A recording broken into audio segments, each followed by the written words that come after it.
Majority Report with Sam Seder. The destiny of America is always safer in the hands of the people than in the conference rooms of any elite. Sam Seder. They are unanimous in their hate for me, and I welcome their hatred. We must guard against the acquisition of unwarranted influence, whether sought or unsought, by the military-industrial complex. The Majority Report with Sam Seder. Ever get the feeling you've been cheated?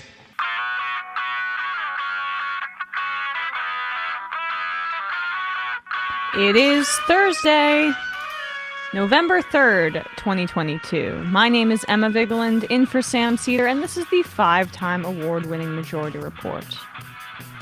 We are broadcasting live steps from the industrially ravaged Gowanus Canal in the heartland of America, downtown Brooklyn, USA. On the program today, Victoria Bassetti, Senior Advisor of States United Action, author of Electoral Dysfunction, a survival manual for American voters. We'll be talking about the election deniers on the ballot in your state, plus the state legislature efforts to overturn elections in the future, potentially. The Fed will raise interest rates yet again after already raising it 6 times this year. That sounds dangerous. We will bear the brunt of this in the coming months, but dozens of lawyers who work to overturn the 2020 election have new jobs on Republican campaigns across the country. Remember the names John Eastman and others? Coup Redux, and also Redistributed. And in Michigan, Republican election deniers are reportedly recruiting operatives to be poll workers by the thousands. In better news, a Monmouth poll indicates that the debate between Fetterman and Oz had little impact. However, on key issues, the numbers between the two candidates have still narrowed. In Wisconsin, both the Senate and governor's race appear to be toss-ups, while Bud in North Carolina has maintained at least a 5-point lead. In Brazil, after nearly 2 decades of silence, 2 days, felt like 2 decades of silence, Bolsonaro has apparently privately accepted defeat. Slinked off. But he did not do so in front of the cameras for his supporters. Trump playbook to the T. He begged them to stop the trucker blockades as well. He's honestly more responsible than Trump.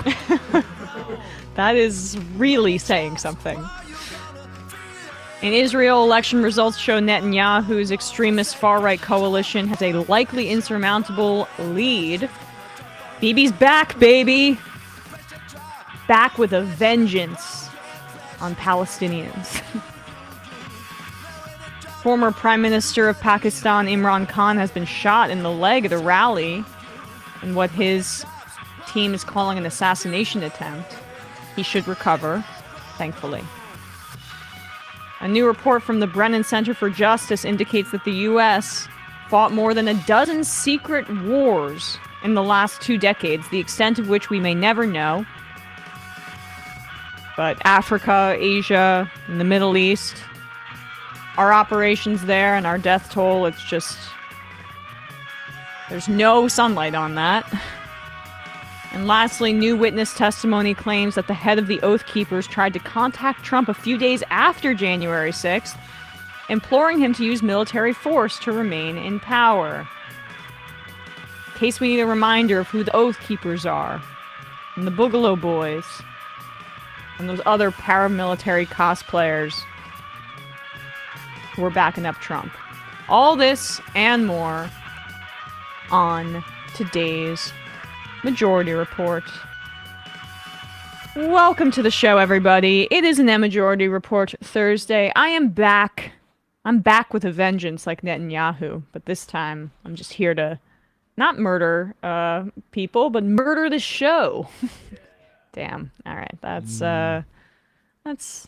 not something to make light of. That is going to be, something that we'll be talking about in the coming weeks, the results and the fallout from the Israeli election. But he's a cockroach. It's hard. Well, I mean, it's like, it's not him though. What's the differentiation between Nothing. these parties? And like, Well, you see him the, and, like, Lapid, the Kahanist folks, who are basically just genocidal exterminationists. And they were there's a lot of hay being made about the extremist coalition and members that Netanyahu was appealing to, but this literally just happened last time. So same folks, same essentially supremacists that are being appealed to in Israel. We will fascism. We will have a guest on to talk about that as well.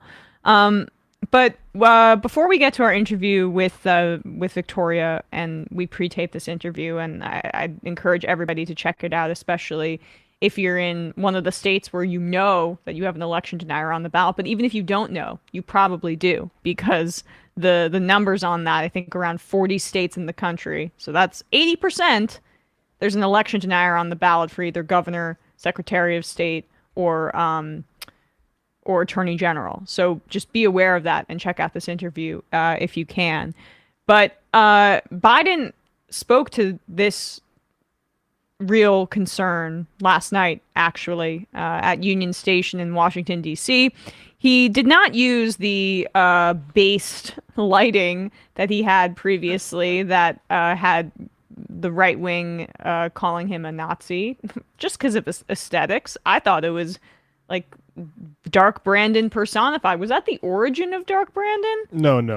Oh, okay. Dark Brandon was before that. But that was Dark Brandon Rising. Yeah. Yes, people, Ryan Cooper included, I think we had him on the show around the time, spoke to some people, I think, around the White House who thought that Biden officials were actually, like, cognizant of the meme and, like, embracing it. And yes. that was how it manifested in that speech, but I guess they've shied away from They've that. Right. They felt they had their moment in the sun, but I mean, lean Big into mistake. it. No one cares about the speech besides like Rich Lowry of the National Review.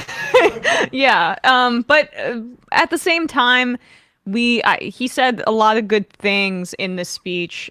In my opinion, it's too little too late, emphasizing the threat of Republicans and on democracy. So here he is talking about how this election cycle is not just about inflation or crime, the things that Republicans are focusing on, or the things that Democrats are focusing on, like abortion. It's about something more existential than that as well, and that's the democratic process in this country itself. We must, with one overwhelming, unified voice, speak as a country and say there's no place for voter intimidation or political violence in America, whether it's directed at Democrats or Republicans. No place, period. No place ever.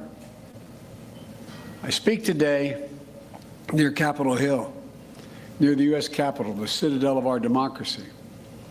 I know there's a lot at stake in these midterm elections, from our economy to the safety of our streets, to our personal freedoms, the future of health care, Social Security, Medicare. It's all important. But we'll have our differences. We'll have our difference of opinion. And that's what it's supposed to be. But there's something else at stake. Democracy itself. I'm not the only one who sees it. Recent polls have shown that overwhelming majority of Americans believe our democracy is at risk, that our democracy is under threat. They too see that democracy is on the ballot this year, and they're deeply concerned about it. So today, I appeal to all Americans, regardless of party, to meet this moment of national and generational importance. We must vote, knowing what's at stake, and not just the policy of the moment, but institutions that have held us together as we sought a more perfect union are also at stake. We must vote knowing who we have been, what we're at risk of becoming. All right. Well, reading it in text was a little more inspiring than hearing it. I'll say that. I think this clip really lays bare the limitations of having a guy whose sensibilities are like Joe Biden's. An institutionalist? Yeah, in the sense because he just talked about our institutions.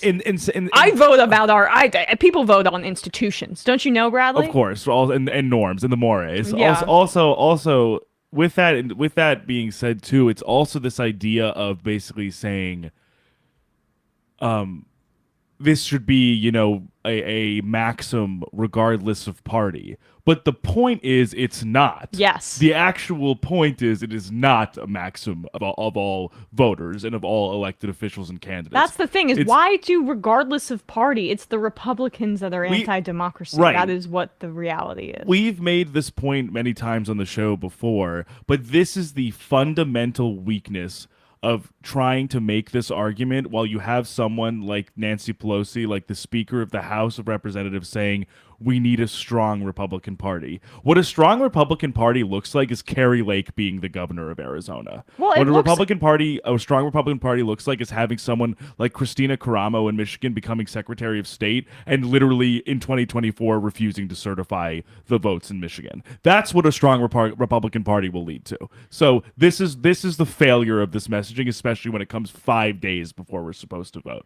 Yeah, and if this party was serious about actually maintaining power, they would have coordinated their efforts with the January 6th committee when making this message, as opposed to, like, as you say, 5-6 days out, scrambling to say, well, we should remind people that, the Republican Party is anti-democratic and doesn't care about the rule of the vote. Well, he's doing this in part because of the attack, right, on Pelosi? I think so. But at the same time, then don't make the case that it's regardless of party, we should be voting in a way that upholds democracy, because the way that Republican voters feel is that, they if you actually gave them truth serum, maybe they wouldn't say that this is the case, but they motivate themselves by saying, well, the Democrats are stealing the election and they're anti-democratic. So that's not motivating. And with regards to the question of democracy, it's true that one party is better on democracy. The Republican Party wants to attack democracy. Democrats want to maintain democracy, but the problem is, if you just maintain it, it's like a car, it breaks down. Democracy is something that you actively need to build. So it would be things like not taking no from the effing parliamentarian for an answer on legislation and things like that, because that stuff is literally the brakes on democracy. So is the filibuster. Exactly, the filibuster too. And so, like, these sorts of things, if you can't make a credible pitch and then hide behind these institutional anti-democracy sort of like MacGuffins. And Matt, you've made this point before with like what happened. And listen, this is not, as we always say with this stuff, we have to talk about accountability measures in ways that are available to us, regardless of our opinion on like the carceral state. But like Janine Áñez in Bolivia, Matt's made this point before. She was charged and imprisoned for the coup she tried to mount on Evo Morales. Like, there's actual accountability. There was actual accountability for subverting democracy in that country. That doesn't exist here. No. There's no accountability. Well, that would be divisive. Right. I mean, yeah. So, I understand that giving a speech about the attack on Paul Pelosi, that should have been the case. But this should have been a part of the messaging in the lead up. And, you can't. I think they really did not time the findings of the January 6th committee well, because, one, the last kind of piece of bombshell footage that they released was footage taken by Nancy Pelosi's daughter of her behind the scenes when she knew she was being filmed, kind of, being a bit afraid, but there was no real kind of ramp up or stakes that were associated with it, as opposed to what they released over the summer, which was the second-by-second timeline footage of how people were descending on the Capitol and how Trump was sparking it with his tweets and with his agitation, and the footage from body cams and seeing the mayhem and the cries of pain from the Capitol Police. Like, that would have been a hammer message. And at the same time, reminding the voters that this is the party that you would be supporting. that would have been a way to actually coordinate your political message. But instead, Democrats feel that it's beneath them to do such a thing because that would be politicizing the process. Newsflash, the process of politics is politicized because there's a part, and when you're talking about threats to democracy, it's inherently political because that one side wants to overturn democracy. So I think coordinating your messaging as a president and as a committee that's investigating the former president and his efforts to overturn the election, that's pretty small ball in compared to the stakes that we're talking about here. So I just wish that there was like less rear CYA happening right now. Like, cover your ass on inflation. Now they're suddenly blaming corporate price gouging. They should have been doing that all along. Cover your ass on the election. Now we're going to talk about the Republican threats to democracy, barely saying Republican at all in the way that you're framing it. Like, but it's like people like to talk about the like incompetence, but it's like, why were we so late to blame price gouging? It's because of the donor class. Like, it's because these parties, like, I think staffers would be ready to. I mean, Warren Gunnels, for instance, was always Bernie's guy was always saying that, but there's a resistance to messaging that way because, like, it's uncouth. it's from below, and that's not the orientation of the political leadership of the Democratic Party. And they also have a game plan that is it hasn't been updated in 30 years, and it all involves running the ball and playing conservatively on offense and then playing prevent defense. And that's what they did the entire time with abortion. And saying mega, ultra, mega, uber, mega. Well, don't worry. But first, they poll tested it with consultants for 2 years. You know, Rich Lowry is sort of, he did get the opposite message from the speech. He says, so Biden is not going to mention that Paul Pelosi attacker was seriously mentally ill and instead connect his heinous act to January 6th. How tawdry and dishonest, although not unexpected. And I'll just say, you think none of the Jan 6 people had mental illness, right? Like, the thing about that was the coincidence of Republican propaganda, agitation ahead of an election, and the mental illness that is untreated because we underinvest in people's mental health in this country, in part because the Republican Party doesn't want to do anything about that. So, like, that's a very false distinction to make. Yeah. All right. We are going to take a quick break, but first, we have a message from one of our sponsors. I think this is a troll now at this point. Well, we have a complicated relationship, myself and Hello Tushy, but it's really just a positive one. But they do like to troll me a little bit, I think. Isn't it crazy that in 2022 we have high-speed internet, celebrities going into space, and electric cars, and yet people are still cleaning their bums the way our Victorian brothers and sisters did with toilet paper? Step into the 21st century and upgrade your bathroom routine and start washing your bum with Hello Tushy bidets, because smearing your business around with toilet paper is so 100 years ago. It's just like, yeah, come on, upgrade.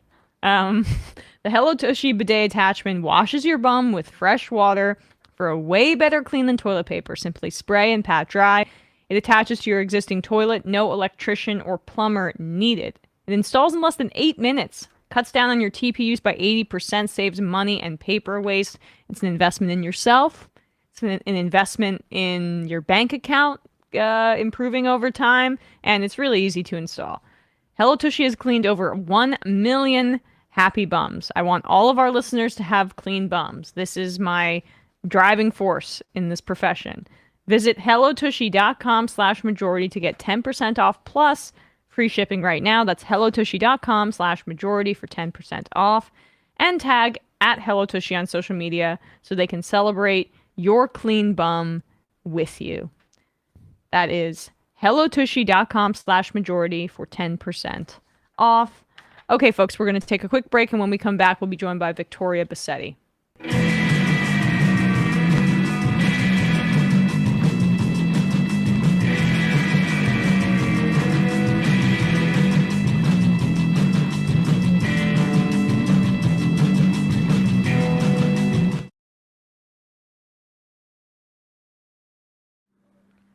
We are back, and we are joined now by Victoria Bassetti, Senior Advisor of States United Action, author of Electoral Dysfunction, which is amazing, a survival manual for American voters. Victoria, thanks so much for taking the time to come on today. Yeah, it's great to be here. Well, it's necessary here because the midterms are less than a week away. My anxiety levels about it continue to climb. And your guys' project at States United Action has two really useful tools that people can use if they want to see there are election deniers on their ballot, plus also what's happening with their state legislatures and their attempts to overturn democracy as well. But let's start with the replacing the refs tracker, the election deniers on the ballot here.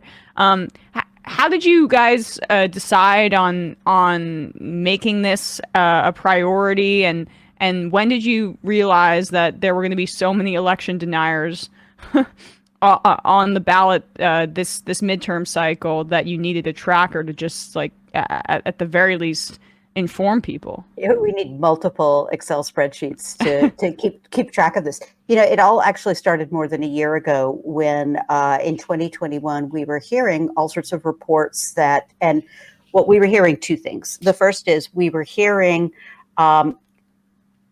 clear efforts by leading politicians and personalities, if you will, in the election denying community calling on people to run for offices. And then we were hearing people saying, kind of on the ground, local, people in the democracy community saying that they were seeing people running for these posts. And, in some cases it was like county commissioners or, election judges. So we just kind of started with a really small experiment in Pennsylvania. We pulled up the names of a bunch of people who were running for offices in a few counties, and all of a sudden started finding people who were kind of election deniers running for these offices. We found one person who had chartered multiple buses to January 6th in Washington, D.C. So after that little snapshot that we did, we decided, we really need to step back and take a look at this systematically and nationwide. And so we began a project involving multiple researchers and people who started looking systematically at all of the people who were running for governor, attorney general, and secretary of state throughout the country. And we've been doing that systematically since the beginning of this year. We started with the primaries, and now we're ready for the general this Tuesday. And what we're showing is that there's an election denier running for one of those big three offices in more than 50% of the races in the United States. More than half of Americans are going to be, covered or are in the middle of selecting whether or not an election denier is going to be in charge of their election results in 2024.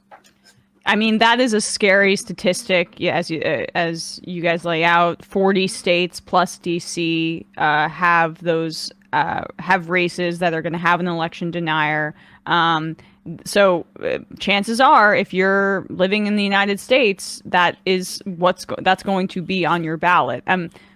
What are some of the states that are most concerning to you? I mean, Arizona really sticks out to me because all three, Carrie Lake running for governor, the AG, and the Secretary of State candidate, all election deniers. Yeah, so if you take a look at what were the states that were the closest and kind of, on the knife's edge in 2020, and then you map that against 2024, what you would be looking at are Georgia, Arizona, Nevada, Pennsylvania, Michigan, Wisconsin. So those are the states that, people might want to pay the most attention to, but it doesn't just matter if you were kind of on one of those knife edge states in 2020. It also matters if you're in New York or if you're in Ohio, wherever you are, you ought to care about this because it really matters for every race along the way. If you're really concerned about the presidential in 2024, those states I named are the ones that you might want to be paying the most attention to.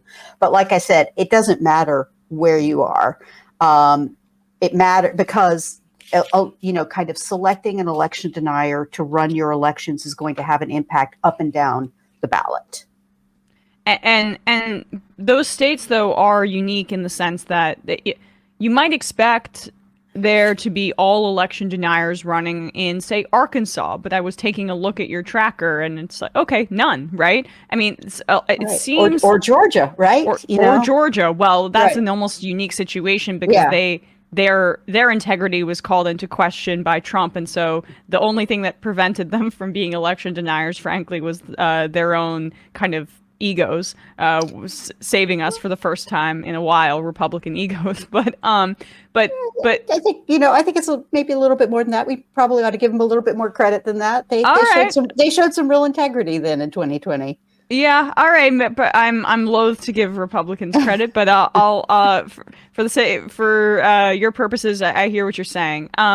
But what is scary to me is what happens when states that are, as you say, a little bit more in play and could go either way, if there is a resurgence, or not resurgence, but a high turnout of Republicans and people who are motivated, MAGA fans, essentially, then that could have so many impacts on the way that those state elections and even federal elections are constructed based on their influence, that we could be seeing a very rapid transition to a deeper red as opposed to like purple states, let alone just the threats of democracy. Yeah, without necessarily having to put kind of a partisan valence on this, although it's pretty clear that there is a one party that does seem to kind of go this way a little bit more than another. What matters is that we're potentially setting up states where the will of the voters isn't actually respected, or that's the worst case scenario, or a situation where there's chaos and uncertainty and constant doubt about whether or not our democratic system is working. And when you sow that continual level of distrust and doubt, you have democratic systems begin to break apart. Trust and confidence in the way we run our elections is the lifeblood of our democracy. And when you break that apart, you see conflict, you see violence, you see an inability to reach resolution, you see very bad substantive policy outcomes as a result of it. It's frightening to live in a society where you've got election deniers in charge and where they are, kind of systematically undermining the way we run our government, which is the way we try to get along without fighting. Right. It is also another interesting dynamic that you do see. Lee Zeldin, for example, is an election denier in New York, which is where I live. And he's been riding this kind of tough on crime narrative ahead of the election.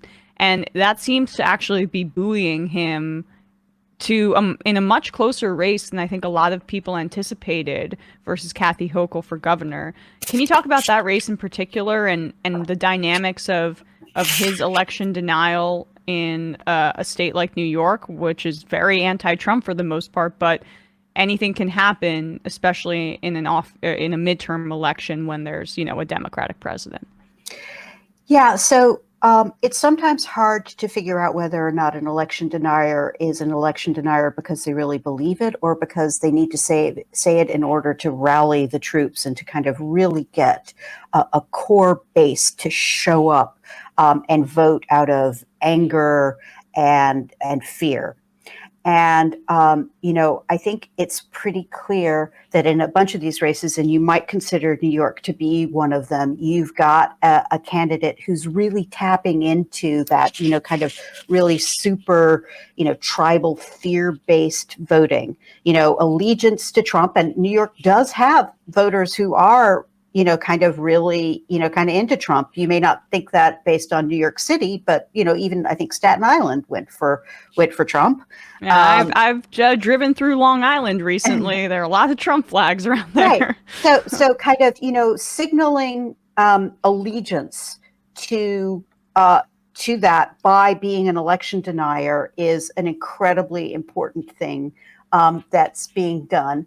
And so I think that, I think that's to a certain degree what's going on in that case. Also, I'll put it out there. This is the first time New York has had a woman running for governor. So I wouldn't, put it past, that's kind of a little bit of a factor in the tightening of the race. Yeah, and also, I memean, I would guess 100% true. Also, the fact that she has not yet been elected herself, which I think creates just a complex stew of dynamics in that race. Can you talk a bit about the Kansas governor's race, because Kansas was kind of in the spotlight, given the fact that it was via a ballot initiative. It protected abortion rights, which was a welcome surprise in the wake of the overturning of Roe v. Wade. But there's an election denier on the ballot there. Yeah, so Kansas, I think, as you know, is an incredibly interesting state. And, there's that really famous book, What's the Matter with Kansas? Or is that the name of the book I'm spacing on? I do not know. I'm sorry. So there's a really famous book on Kansas about the way it votes. I think it's by Thomas Frank. And Matt says, yes, you were right about the title. So there you go. And Kansas has a long and incredible tradition of progressive politics that kind of arose out of the progressive movement and the kind of progressive farmers in the 1930s. So Kansas is contrary to most people's kind of instinctive belief, a little bit more of a kind of a purple state than you might think, although it's gone awfully red in the last 20 years or so. But they do have a Democratic governor right now, and they've elected Democratic senators in the past. It's maybe a little bit too much Kansas history than you want, but I actually happen to be really fascinated by Kansas, and I've visited. It's fascinating. Visited a few times and really liked it. So what's happening in Kansas is you've got a baseline of a kind of a progressive base that's always been and has continued to be present in Kansas, that's been in kind of relatively sharp decline over the course of the last 25 years. But the Dobbs decision really kind of just snapped things in that state in a way that was shocking. And you saw a massive surge of young women surging into the electorate, registering and voting right before that referendum in the summer.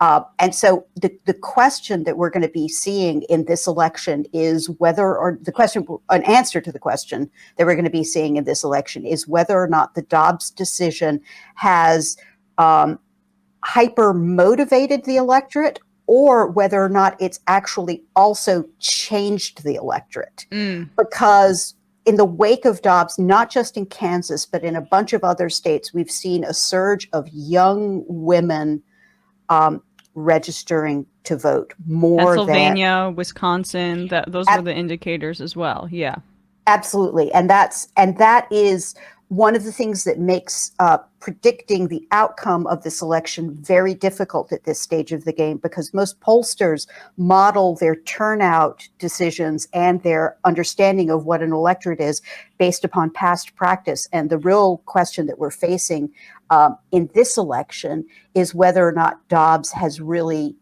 significantly changed both turnout and the electorate itself, and whether or not the pollsters are modeling that properly. So, trying to decide what's going on based on the polls right now is a little bit of a dicey proposition. That is one of the most optimistic things I've heard in recent weeks. I'm a total optimist. Well, it's welcome, because that is, I mean, absolutely true. And we saw that with why some of the polls were wrong along the margins when MAGA candidates were running, for example, because they didn't take that into account. But hopefully it breaks the other way this time, because those numbers are real, as you say. The influx of female voters who were registering in those states, and it was massive in Kansas. I'm just hoping it carries over to the midterms. Let's touch on Michigan as well, because there are 5 election deniers running for those positions, and some of them, their independents don't have a likelihood of winning, but at the very least there are 3 Republican election deniers, and I should not say independents, but different parties, but 3 Republican independents who are election deniers on the ballot. You have the governor, gubernatorial candidate Tudor Dixon, and then AG and Secretary of State as well. What is some of, in your work, what you've discovered in looking at Michigan in particular? So people, I'm sure, are familiar with the fact that in 2020, I think it's in the early summer or the late spring of 2020, there were a number of people who were arrested because they had plotted to kidnap and kill the governor of Michigan. And it was driven in part by kind of COVID concerns, but it was also driven by, kind of flat out anti-democratic norms. So in Michigan, it is a complicated state right now.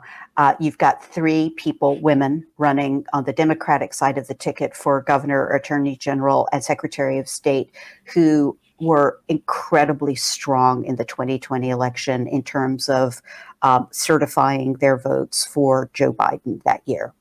And Michigan, incidentally, on a vote basis, was pretty much a blowout, effectively, for Joe Biden. I think he won by more than 80,000 votes, which is a pretty substantial margin in that state. Nevertheless, the election denier community has been really strong in that state and has been, kind of very active. Indeed, one of the candidates for the candidate for attorney general in Michigan has been referred for criminal prosecution because there's evidence that he may or may not. It's still obviously TBD. It's just an investigation, but there's evidence that he may have been a significant player in efforts to illegally crack open election machines in that state and improperly analyze them. And so it's sort of, pretty wild. He's like a super election denier. He's not a denier. He's also an election denier actor. And so he's one of the guys who's running. I think all of the polls at this stage of the game do indicate that the 3 non-election denier candidates, Gretchen Whitmer for governor, Dana Nessel for attorney general, and Jocelyn Benson for secretary of state are ahead in all of their races. But the election denier gene is strong in Michigan. Right. And it's just something to kind of keep your eye on, because they have many lives, some of the anti-democratic candidates. Yeah, Jocelyn Benson, who's the current Secretary of State and the candidate for Secretary of State in Michigan, I think, speaking about election deniers recently, said something to the effect of voting for an election denier is like putting an arsonist in charge of the fire department, and I think she put it quite well. Yeah, that is well said. Anything else that you feel is really notable for people to know in terms of the gubernatorial, Secretary of State, and attorney general candidates around the country? Because I do want to talk about state legislatures as well. I think that as you can see that one of the most interesting things is that election denial has been a centerpiece of many of these people's candidacies. It's not just something that they kind of say and then move on from. It's something that many of these candidates are are persistent about and they talk about a lot, that tells you that this is something to be, I think, genuinely worried about. These are not people who are just ticking off a box. Yeah. And lastly, on this topic, you mentioned at the start of our conversation that, it's not just county commissioners, it's people running on the ballot for Secretary of State, governor, attorney general. But what I'm also concerned about, and I'm wondering if you've heard any reports about this, efforts to recruit election deniers for polling booth jobs. That is going to be so, like, as poll workers, do you think that they're going to try to kind of infiltrate that part of the electoral process? Right. So I think it is very clear that there is what Steve Bannon called a precinct by precinct strategy that they're employing, and that does involve having either observers or poll watchers in precincts or actual poll workers in the precincts. I think vis-a-vis the poll workers, while it's certainly not ideal to have those sort of people as officials at your precinct, it's important for every voter to know that there's never any one poll worker who can make a final decision that will significantly impact your ability to vote. So people should go into their precincts 100% confident that their vote is going to be counted and that there are multiple fail-safe mechanisms to make sure that their vote is counted. That being said, if any voter does go into a polling place and encounters either an observer or a poll worker who they think is behaving inappropriately or behaving in a partisan manner, they should call the election hotline, which is 1-866-OUR-VOTE. It's 1-866-OUR-VOTE. You should immediately report any incident about that. And that hotline, which runs nationwide, will immediately flag and run the incident up to all of the appropriate people so that that problem can be taken care of. So as worrying as what you described is, I think it's really important for every voter to feel confident, and they should feel confident that their vote will be counted and that there are multiple fail-safe systems for taking care of anyone who tries to misbehave at a polling place. Good to know. Yes, and you have that hotline, people, if you need to report something. So let's now talk about these state legislatures and what is being proposed on that level.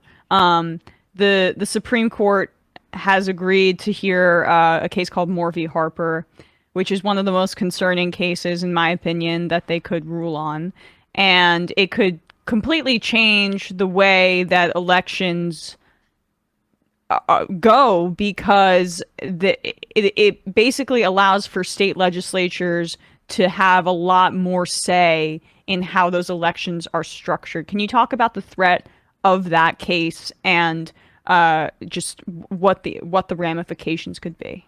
Yeah, so I'm actually pretty limited in what I can say about that case, and that's because my organization is representing one of the parties. Okay. Gotcha. in front of the Supreme Court. So, as much as I would like to be able to talk about it, I need to tell people that we're bound by an attorney-client relationship in terms of talking about it, and I would tell people just go read the papers, in this that have been filed in the Supreme Court. I'm so sorry, I can't talk more about it. No, that's fine. I apologize. I didn't realize that was the case. But yes, and you can listen to our coverage on this as well, because we've been quite passionate and fearful about what any outcome could be on that front. But then let's just turn to some of these state legislatures and some of the bills that you're seeing being proposed and adopted on that level that could have deep ramifications for the electoral process. Right. So this is the other thing that we saw. In as much as we've seen like a wave of people, election deniers going into this space, we've also seen this kind of weird, negative, hostile creativity regarding the law flow into the space. And we've seen, state legislatures initiate a tidal wave of new laws or prospective new laws that would rework and kind of introduce this level of hyperpartisanship and doubt into our election system. And that's highlighted in a report that we've done, which is called Democracy Crisis in the Making, where we've chronicled well over 200 bills that have been introduced just this year. And also if you add in 2021, it's even more pieces of legislation that have been introduced across more than 30 states. And each of these bills kind of would create or lay the groundwork legally for essentially chaos in our election system that would allow partisan legislatures or partisan election officials to essentially disregard the will of the voters. They do this through a variety of techniques. Like I said, it's this weird kind of hostile, anti-negative creativity.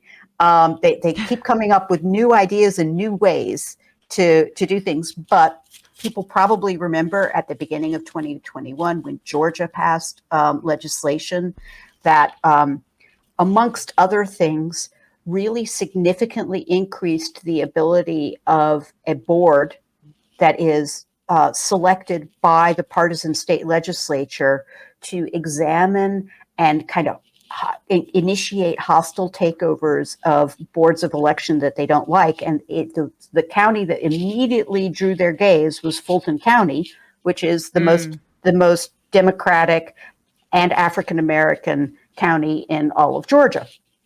So people probably remember that, but not just Georgia. There are a bunch of other states where they've been doing these sort of things. Everything from, now I should say, the number of bills that have passed has been, kind of in lower numbers than the number of bills that have been introduced. That's good. Silver lining. Silver lining. What we're going to be monitoring really carefully is after this election, when a lot of state legislatures are going to be, kind of elected, what we're going to be monitoring really carefully is whether or not there's a real change and whether or not they're going to have the kind of wind in their sails and begin enacting more and more pieces of legislation. But we've been seeing some things like bills that would require all ballots be hand counted, which is a like taking election administration back to the horse and buggy era. Right. And it's like it would introduce inaccuracy, partisanship. It would just introduce so many problems into our system to go back to hand counting ballots. As kind of nostalgic as it sounds, it's really not a good idea. Well, and it's so silly because this is a difference. It's completely different than electronic voting, where you can maybe have some concerns. This is just electronic reading of paper ballots, and they're deliberately, I think, trying to obscure that fact. Yeah. I think you put your finger on it, and I think that's so important. Is that it's not everywhere, but almost everywhere, all voting is conducted on a piece of paper, and that piece of paper is maintained, and then it's like scanned into an electronic tabulator. And that's how the votes are counted. But if there's ever any sign of a problem, you go back to the paper and you recount it. Right. And almost every state, they do like before they use the tabulators, they do what's known as logic and accuracy testing every single time to make sure that the machines are properly programmed. And then after the election, they do audits to make sure that the machines properly counted the votes.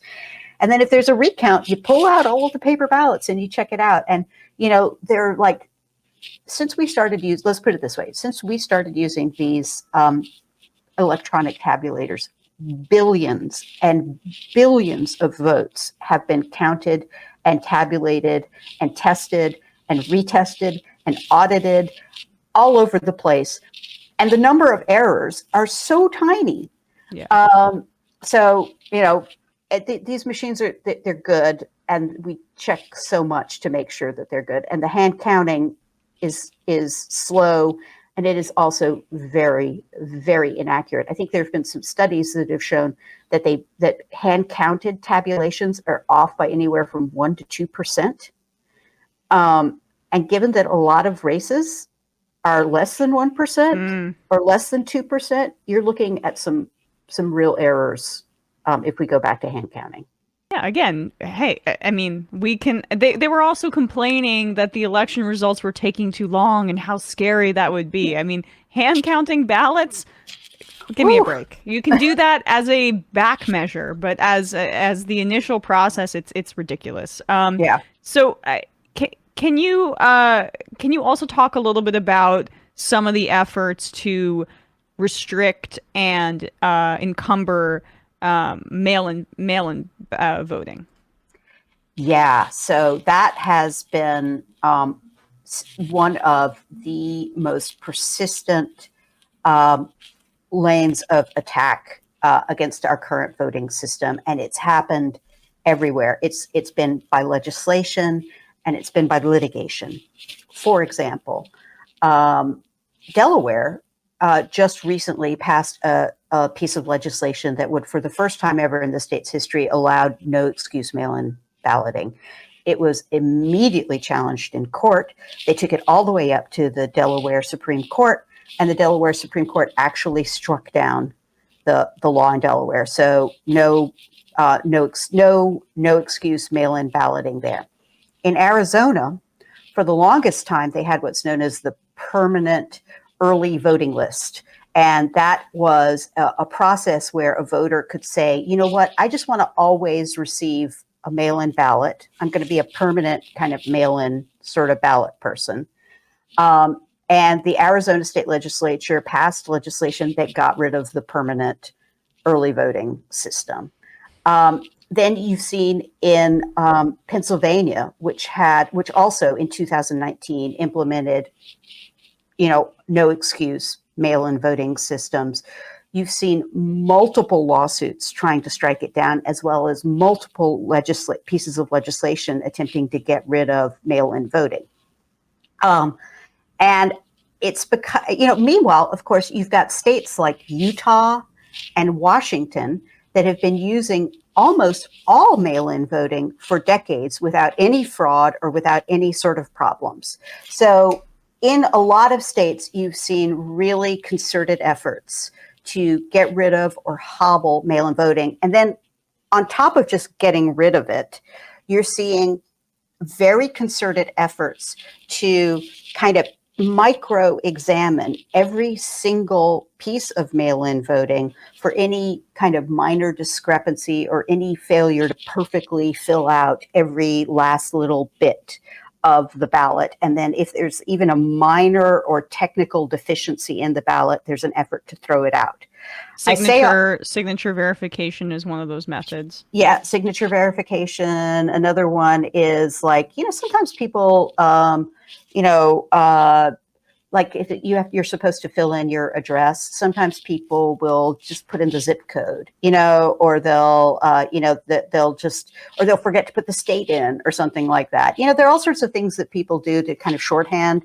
I mean, I do it all the time. Like when if I'm sending a letter, sometimes I just put in my zip code instead of the whole, city or something like that. And so they're going after people on that sort of stuff. All of which is by way of saying that if any of your listeners are voting by absentee or mail-in ballot, to follow the directions perfectly. Yeah. Oh, and just your mic's hidden in your shirt just a little bit. Sorry. I just wanted to. No, it's okay. Yeah. So can you talk more specifically? And when you say going after people, I was just reminded of what we saw in Florida, where this is a little bit of an aside, but I couldn't, have an election expert on and not talk about the way that Ron DeSantis and his government has been targeting and kind of trying to almost intentionally trick people who have felonies in the past. And there's a very small sliver of people who, after that measure was passed, I think it was a ballot initiative in Florida, that cannot vote, and they made it very vague to, I think, send a message to anybody who might be qualified under this new designation that you might not actually be sure about your status, so you could be put in handcuffs and then have to deal with this situation and being arrested if you do try to vote. I mean, what do you make of the display of force from Ron DeSantis in Florida?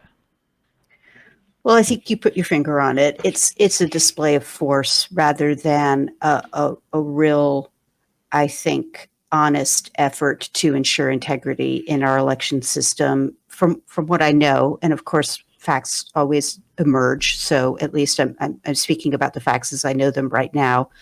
The people who were arrested made genuine mistakes, and they weren't trying to cheat or defraud the system. They certainly weren't doing anything that's kind of at the level of what you and I might consider a crime, that really significantly injures people. These were people who made good faith mistakes. And I think they've been hauled out in handcuffs to send a message to people. And I really hope they get good criminal defense attorneys. Yeah. Lastly, are there any states in particular that we should be keeping our eyes on for some of these state legislature efforts? Like, which states are kind of red flashing light, no pun intended, for things that people should be paying attention to next week? Well, as you noted, Arizona is one of those states that has been kind of at the epicenter of much of the election denier movement and at the epicenter of the kind of the legislative efforts to kind of alter the way we run our elections. So has Texas. And so far, in a lot of states, we've seen some of the worst efforts get pushed back. And those states include places like, Pennsylvania and Wisconsin and even Louisiana. So I would be watching those states in the coming year to see what happens. All right. Well, Victoria Bassetti, Senior Advisor of States United Action, author of Electoral Dysfunction, a Survival Manual for American Voters. Thanks so much for your time today. I know this is probably a very busy time for you. Really appreciate it. Yeah, I really appreciate it too. And everyone go vote. Yes, please. Thanks so much. Thanks.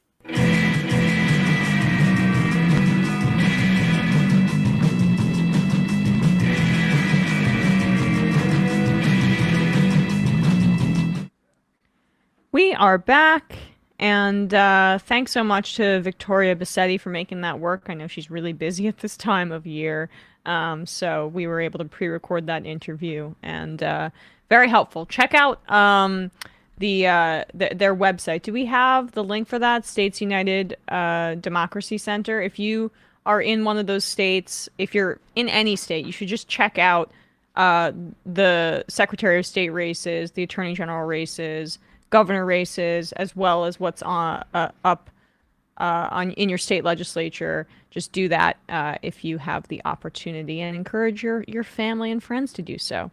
With that said, we are going to wrap up the first hour of this program and head into the fun half. But first, Matt, what's happening on Left Reckoning? Oh yeah, we had a fun sort of celebration of Lula da Silva's victory in Brazil over Bolsonaro, and talked to a deep state Cuba about how he transitioned from being a Canadian to Ivy Leaguer to working in the deep state for the Department of Defense, and to being iced out of that maybe for political reasons, and now being a podcaster, and talked about civil service bureaucracies and like diplomatic bureaucracies, what a State Department and those sorts of things should be, and as opposed to just like protecting the interests of capital, and had Cuba also talk about what we can expect from Lula's administration given certain political and economic context. So check that out, patreon.com/leftreckoning. We'll be talking to Bronwyn Mehta about COP27 in Egypt for patrons this weekend on Sunday. Very nice. And on ESVN today, youtube.com/ESVN, because our OT segments, which we do on Thursday, will now officially be on the ESVN channel, and it's not youtube.com/ESVN, it's youtube.com/ESVN show. I apologize. So check us out there. We honestly have a packed show today for an OT episode, because we have to talk about Dan Snyder exploring the sale of the team, unbelievably so. We have to talk about Steve Nash getting fired, Ime Udoka being in the wings very conveniently. We also have to talk about the NFL trade deadline, who won, who lost, and more. And plus give our picks for this weekend, because Bradley went 3-0 again this weekend. So what is that, 6-0? in 2 Yeah, weeks? 6-0 in the past 2 weeks, if you can do the math. I have not done so he has taken a bit of a lead against me, but I'm coming back with a vengeance this week. YouTube.com/ESPN Vengeance is show. on the mind for Emma today. Have I talked about that a lot? You've been really like every time the opportunity for vengeance comes up, you're emphasizing it. I did drink a lot of blood this morning, so I feel like that might be a part of it. But now we have our friends here, Binder and Brandon. Soon. You know what it is. Oh, Backstreet's back. All right. What's up, guys? I'm good. How are you? I'm doing all right. What's happening over on Doomed and Scam Economy, Binder? Yeah, sure. So over on Doomed on Tuesday, I had on Lance from the Surfs, and we basically walked everybody through all the various right-wing conspiracies about the attack on Nancy Pelosi and her husband. We also spoke about, it was the first episode since Elon Musk took the reins over at Twitter, so we talked about that too, and the obvious overlap between those two things, where Elon Musk shared insane conspiracy theories on Twitter about the Pelosi attacker. Okay, so the free speech suppressor has arrived. Right. Elon Musk suppressed his own speech. Matt Censorious Binder. Right. I'm one of the can't ask elites. questions anymore. I'm one of the elites who won't pay for his blue check because I'm angry that the masses will be able to spend $8 a month to get their own blue check. Yeah, I'm a billionaire Silicon Valley guy here to tell you that I'm ending feudalism by making blue checks purchasable on the marketplace. Right. Yeah. I mean, that was hilarious. He just started haggling for like the price with Stephen King, like we were just at a fish market. It was great. I thought we were running like a professional business. Yeah, no, I mean, but it's all the same when you come down to it, right? But I did like that. I saw that thread. We can talk about actually this in the fun half. This is definitely fun half stuff. Brandon, what's happening over on the discourse? We also had a more social media centric episode. We talked about Kanye. We talked about Alex Jones, people falling down these rabbit holes of sort of conservative right wing demagoguery, if you will. We talked about the sort of future of social media and whether it has a future. So, check it out on Discourse. Okay, do so. We did not talk about Elon Musk, though. I guess that's a missed opportunity. I kind of just found it funny. I didn't have much to say about it. We can touch on it in the fun half, maybe within the context of this great recirculated Bo Burnham clip. Oh, that's a good clip. Yeah. Yeah, he's good. I resist. Yeah, we'll talk about it in the clip. What, really quick? You're too cool for Inside. I wanted to not like Bo Burnham. And I think he's won me over. Yeah, it's impossible. I resisted it as well, but Inside it was super emotional for me, honestly. But we will talk about. But I cried everything, as people know. 6462. Really quick. Yeah. I forgot to mention Scam Economy. Sorry. Yeah. No, don't worry about it. Had its biggest episode ever, most downloaded ever. In case you're wondering if crypto is dead. And it was the episode, my 2-hour episode with Yasmin Gagne and Connie Lin, two reporters at Fast Company who got to sit down with the founders of Yuga Labs, the people behind the Bored Ape Yacht Club NFTs. People were really interested in it. Also, it was I released it at a different day. Maybe that had something to do with it too. So also this week's Scam Economy will also be going up Sunday night to see if I can recapture the magic.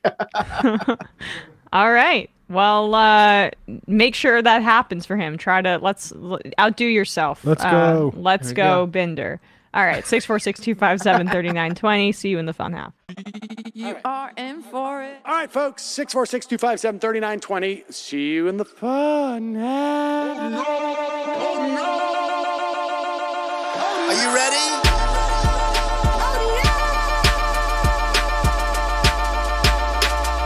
Who sent us this? Alpha males are back. Boy is back. And the alpha males are back. Just as delicious as you could imagine. The alpha males are back. Boy is back. And the alpha males are back. Just want to degrade the white man. Alpha males are back. I take all of it in my throat. Alpha males are back. Snowflake says what? The alpha males are back. You are a madman! And the alpha males are back. Oh no, Sam Seder, what a fucking nightmare. Bring back DJ. Yeah, or a couple of them, just put them in rotation. DJ Deniers. Well, the problem with those is they're like 45 seconds long, so I don't know if they're enough of a break. That's fucking nonsense. You see white people doing drugs, they look worse than normal white people, and all white people look disgusting. And the alpha males, psych, fuck them. Snowflake says what? Snowflake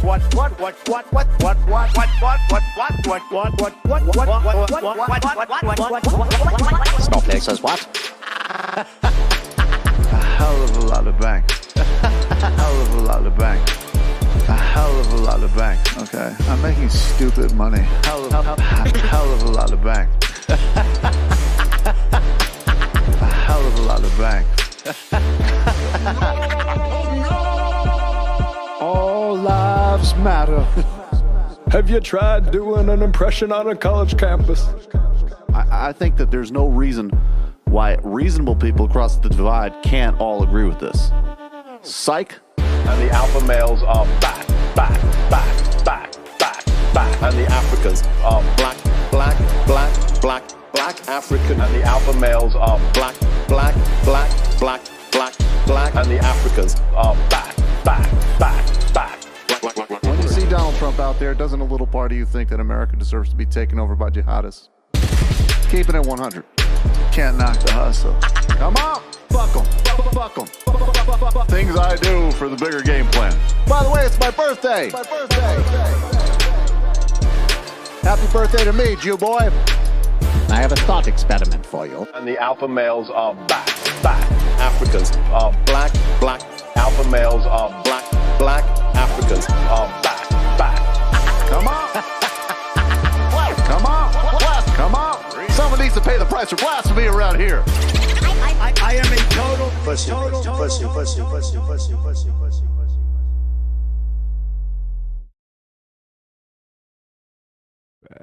We are back. The phone lines are now open, and the voicemail is now off. We'll read some IMs really quickly, and then we can get into some clips. We've got a lot of good ones today, in my humble opinion. Panic Surfer 13, I'm bipolar, and while it has never turned me into an anti-Semite, one hypomanic episode resulted in me writing a novella starring a protagonist that was a colony of centipedes in a man-suit who worked at a deli. I thought it was genius until I came down. I mean, it sounds like more genius. It's honestly like it sounds more interesting than, say, you know, anything that's come out of Kanye's latest episode. Right. And like the Kanye stuff, it's like I said about the Jan 6 stuff, I'm sure a lot of those people have mental illnesses too. It's like it's hard for me to like ignore the coincidence that like so much of culture in America is driven post Citizens United by trying to get one of these two parties elected. You had the House Judiciary GOP saying Elon, Trump, Kanye, that's our triumvirate for like leading into this midterm. And like I'm not saying like Kanye's conscious or even Candace Owens is conscious, but there's a sort of like pressure to heighten these sorts of things, and I like for the purpose of getting Republicans elected. And I'm not really, I guess, not sure exactly what point I'm making there, but I feel like it's important to point out. Guys, we're still live on the other stream. Yeah, I'm about to. Okay. Just letting you know. But yeah, I mean, I was trying to like have this conversation not very intelligently. Maybe I can ask you guys what you think, because I feel like there's like, especially in relation to Kyrie Irving